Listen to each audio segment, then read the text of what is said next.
Bonjour chers apprenants, soyez les bienvenus sur notre chaîne YouTube My Economy, votre guide pour la réussite. Après avoir achevé la première partie de l'économie générale, nous allons poursuivre nos cours d'économie générale et statistique en attaquant la deuxième partie. Et nous allons commencer par la régulation par le marché.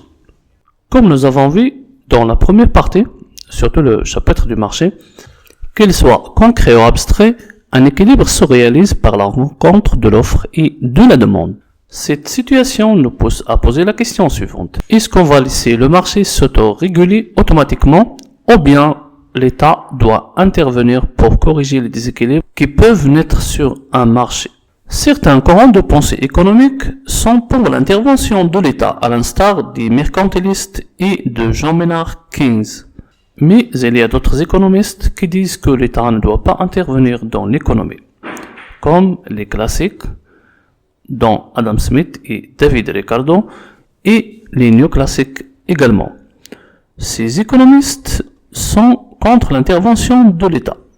Ces derniers limitent le rôle de l'État dans les fonctions dites régaliennes, à savoir la justice, la sécurité intérieure et la sécurité extérieure, mais également les infrastructures, la mise à la disposition des infrastructures pour les agents économiques et également la veille au respect des règles de la concurrence, c'est-à-dire que l'État doit se limiter à ces quatre éléments.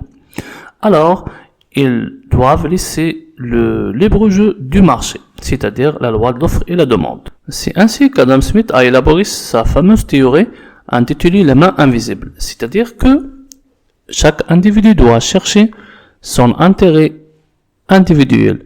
Sans le savoir, il contribue à la réalisation de l'intérêt général.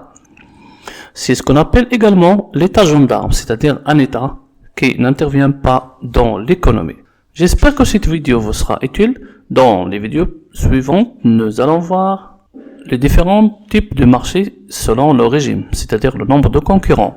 Et après, nous allons passer à examiner le chômage et l'inflation.